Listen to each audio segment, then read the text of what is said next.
வைகாசி விசாகம் எப்போது? 2026 இந்த நாளில் தவறாமல் செய்ய வேண்டிய விஷயங்கள் என்ன? வைகாசி மாதத்தில் வரும் மிக முக்கியமான வழிபாட்டு நாளாக வைகாசி விசாகம் கருதப்படுகிறது. இது முருகப்பெருமானை விரதமிருந்து வழிபட்டு அவரது அருளை பெறுவதற்கான நாளாக கருதப்படுகிறது. புராணங்களின்படி முருகப்பெருமான் வைகாசி மாதத்தில் வரும் பௌர்ணமி அன்று விசாக நட்சத்திரத்தில் அவதரித்ததாக சொல்லப்படுகிறது. இந்த நாளையே வைகாசி விசாக பெருவிழாவாக நாம் ஆண்டுதோறும் கொண்டாடுகிறோம்.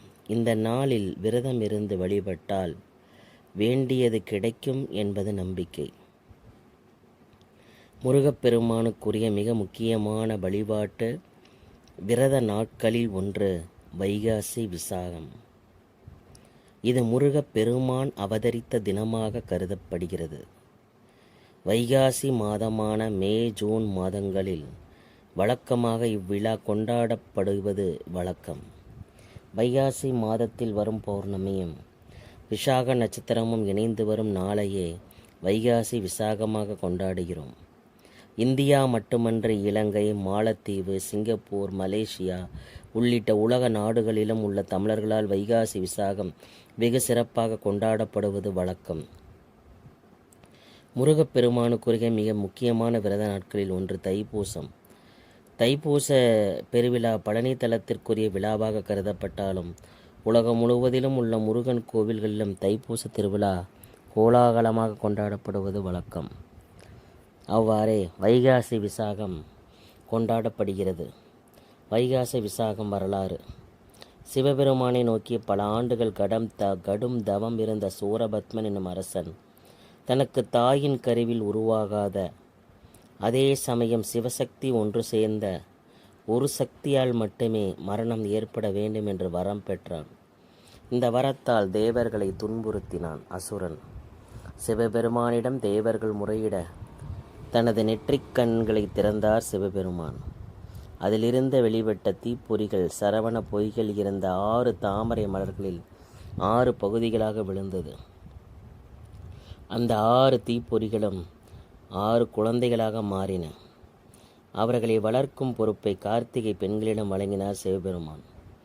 கார்த்திகை பெண்களால் வளர்க்கப்பட்ட 6 குழந்தைகளையும் ஒன்றிணைத்து தன்னுடைய சக்தியால் 6 முகமும் 12 திருக்கரங்களும் கொண்ட உருவமாக மாற்றினாள் அன்னை பார்வதி.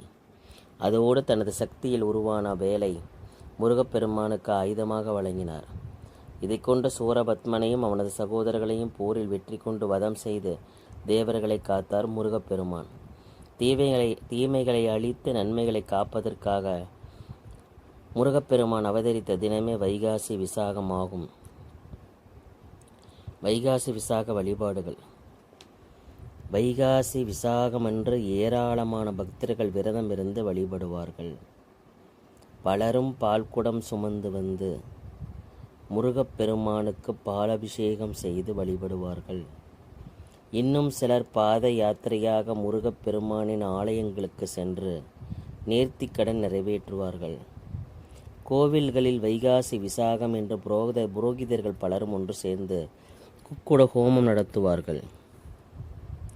இது மிகவும் விசேஷமானதாகும். இந்த நாளில் முருகப்பெருமானுக்கு பால், பழம், இனிப்புகள் படைத்து வழிபடுவது சிறப்பு. வைகாசி விசாகம் விரத பலன்கள்.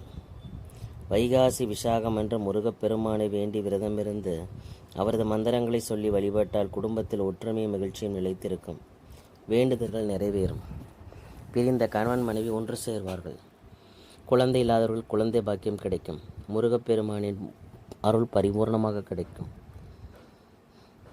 வைகாசி விசாகம் மே 30 சனி 2026 பௌர்ணமி திதி மே 30 துவக்கம் பகல் 12:55 பௌர்ணமி திதி மே 31 நிறைவு பகல் 2:45 விசாக நட்சத்திரம் மே 29 துவக்கம் பகல் 12:31 விசாக நட்சத்திரம் மே 31 மாலை முடிவடைகிறது. விசாக நட்சத்திரம் மே 29 துவக்கம் பகல் 12:31 விசாக நட்சத்திரம் மே 30 நிறைவு பகல் 2:18.